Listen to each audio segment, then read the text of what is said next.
ನಿನ್ನೆ ಕಾರ್ಯಕ್ರಮದಲ್ಲಿ ಸ್ವಾಮೀಜಿ ಅವರು ಡಿ.ಕೆ. ಶಿವಕುಮಾರ್ ಅವರಿಗೆ ಸಿಎಂ ಸ್ಥಾನ ಬಿಟ್ಟುಕೊಡಿ ಅಂತ ಹೇಳಿ ಡಿಮ್ಯಾಂಡ್ ಮಾಡಿದ್ದಾರೆ. ಮತ್ತೊಂದ್ ಕಡೆ ವೀರಶೈವರೇ ಮುಖ್ಯಮಂತ್ರಿ ಆಗಬೇಕು ಅಂತ ಹೇಳಿ ಶ್ರೀ ಜಾರಕಿಹೊಳಿ ಕೂಡ ಆಗ್ರಹ ಮಾಡಿದ್ದಾರೆ. ನೋಡಿ, ಮೊದಲನೇದಾಗಿ ನಮ್ಮ ಪಕ್ಷದಲ್ಲಿ 136 ಜನ ಶಾಸಕರ ಎಲ್ಲ ಶಾಸಕರ ಒಂದು ಅಭಿಪ್ರಾಯ ತೆಗೆದುಕೊಂಡು ಹೈಕಮಾಂಡ್ ಅವರು ಈಗಾಗಲೇ ಮುಖ್ಯಮಂತ್ರಿಯನ್ನ ಮಾಡಿದ್ದಾರೆ. ಈಗ ಯಾರು ಏನು ಹೇಳಿದ್ದಾರೆ ಅನ್ನೋದಕ್ಕಿಂತ ನಮ್ಮ ಪಕ್ಷದಲ್ಲಿ ಅಂತಿಮ ತೀರ್ಮಾನ ಹೈಕಮಾಂಡ್ ತೀರ್ಮಾನವೇ ಅಂತಿಮ. ಸೊ ಈಗಾಗಲೇ ಸಿದ್ದರಾಮಯ್ಯ ಅವರು ಸಿಎಂ ಆಗಿ ಒಳ್ಳೆ ಕೆಲಸ, ರಾಜ್ಯದ ಜನರಿಗೆ ಏನು ನಾವು ಭಾಷೆಯನ್ನ ಕೊಟ್ಟಿದ್ವಿ ಆ ಭಾಷೆಯನ್ನು ಈಡೇರಿಸಿಕೊಂಡು ಒಳ್ಳೆ ಆಡಳಿತವನ್ನ ಕೊಟ್ಕೊಂಡು ಮುಂದೆ ಹೋಗ್ತಾ ಇದ್ದೀವಿ. ಪ್ರಸ್ತುತ ಇಷ್ಟರ ಬಗ್ಗೆ ಅಷ್ಟೇ ನಾನು ಮಾತನಾಡಲಿಕ್ಕೆ ಬಯಸ್ತೇನೆ. ಮುಖ್ಯಮಂತ್ರಿ ಆಗಬೇಕಂತ ನಿಮಗೆ ಮನಸ್ಸೈತೆ ಮೇಡಮ್? ರಾಜ್ಯದ ಕಾಂಗ್ರೆಸ್ ಸರ್ಕಾರ ಬರುವಲ್ಲಿ ಡಿ.ಕೆ. ಶಿವಕುಮಾರ್ ತನುಮನಧನದಿಂದ ಶ್ರಮ ವಹಿಸಿದ್ದಾರೆ. ಅದಕ್ಕೆ ಒಂದು ತ್ಯಾಗ ಮಾಡಬೇಕಂತ ಸ್ವಾಮೀಜಿ ಹೇಳಿದ್ದಾರೆ. ನೋಡಿ, ಒಂದೇ ಮಾತನ್ನ ಹೇಳ್ತೀನಿ.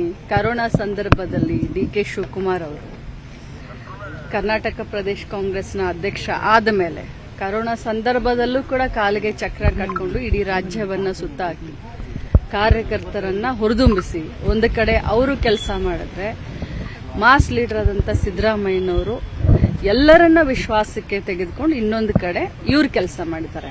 ನಮ್ಮ ಪಕ್ಷದ 2 ಕಣ್ಣುಗಳು ಇದ್ದ ಹಾಗೆ ಸಿದ್ದರಾಮಯ್ಯ ಸರ್ ಮತ್ತೆ ಡಿ.ಕೆ. ಶಿವಕುಮಾರ್ ಸರ್.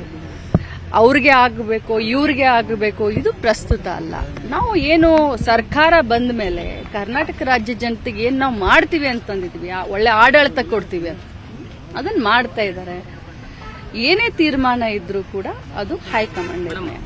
ಈಗ ಹೈಕಮಾಂಡ್ ಅವರೇ ನಿರ್ಧಾರ ಮಾಡಿದ್ರು, ಸಿದ್ದರಾಮಯ್ಯ ಸಿಎಂ ಆಗಬೇಕು, ಡಿ.ಕೆ. ಶಿವಕುಮಾರ್ ಉಪಮುಖ್ಯಮಂತ್ರಿ ಆಗಬೇಕು. ಆದ್ರೂ ಕೂಡ ಇಷ್ಟೆಲ್ಲ ಬೆಳವಣಿಗೆ ಆದ್ರೂ ಕೂಡ ಹೆಚ್ಚುವರಿ ಉಪಮುಖ್ಯಮಂತ್ರಿ ಸೃಷ್ಟಿ ಆಗಬೇಕು ಅಂತ ಹೇಳಿಕೆ ನೀಡಿ ನೀವು 10 ಸತೆ ಕೇಳಿದ್ರು, 10 ಸತೆ ಬೇರೆ ಬೇರೆ ವಿಚಾರವನ್ನ ಎತ್ತಿದ್ರು ಕೂಡ ನನ್ನ ಆನ್ಸರ್ ಒಂದೇ.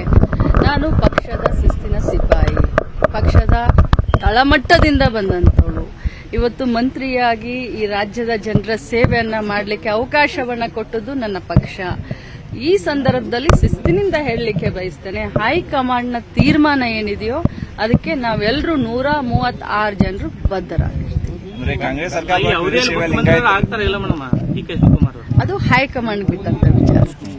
ಕಾರ್ಯಕ್ರಮದಲ್ಲಿ ಸ್ವಾಮೀಜಿ ಅವರು ಡಿ.ಕೆ. ಶಿವಕುಮಾರ್ ಅವರಿಗೆ ಸಿಎಂ ಸ್ಥಾನ ಬಿಟ್ಟುಕೊಡಿ ಅಂತ ಹೇಳಿ ಡಿಮ್ಯಾಂಡ್ ಮಾಡಿದ್ದಾರೆ.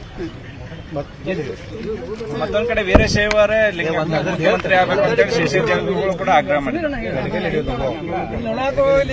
ನೋಡಿ, ಮೊದಲನೇದಾಗಿ ನಮ್ಮ ಪಕ್ಷದಲ್ಲಿ 136 ಜನ ಶಾಸಕರ ಎಲ್ಲ ಶಾಸಕರ ಒಂದು ಅಭಿಪ್ರಾಯ ತೆಗೆದುಕೊಂಡು ಹೈಕಮಾಂಡ್ ಅವರು ಈಗಾಗಲೇ ಮುಖ್ಯಮಂತ್ರಿಯನ್ನ ಮಾಡಿದ್ದಾರೆ. ಈಗ ಯಾರು ಏನು ಹೇಳಿದ್ದಾರೆ ಅನ್ನೋದಕ್ಕಿಂತ ನಮ್ಮ ಪಕ್ಷದಲ್ಲಿ ಅಂತಿಮ ತೀರ್ಮಾನ ಹೈಕಮಾಂಡ್ ತೀರ್ಮಾನವೇ ಅಂತಿಮ.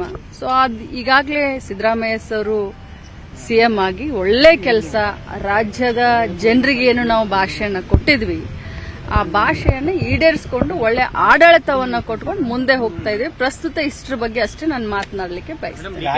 ಮುಖ್ಯಮಂತ್ರಿ ಆಗಬೇಕಂತ ನಿಮಗೆ ಮನಸ್ಸೈತೆ ಮೇಡಮ್? ರಾಜ್ಯದ ಕಾಂಗ್ರೆಸ್ ಸರ್ಕಾರ ಬರುವಲ್ಲಿ ಡಿ.ಕೆ. ಶಿವಕುಮಾರ್ ತನುಮನಧನದಿಂದ ಶ್ರಮ ವಹಿಸಿದ್ದಾರೆ. ಅದಕ್ಕೆ ಒಂದು ತ್ಯಾಗ ಮಾಡಬೇಕಂತ ಸ್ವಾಮೀಜಿ ಹೇಳಿದ್ದಾರೆ. ನೋಡಿ, ಒಂದೇ ಮಾತನ್ನ ಹೇಳ್ತೀನಿ.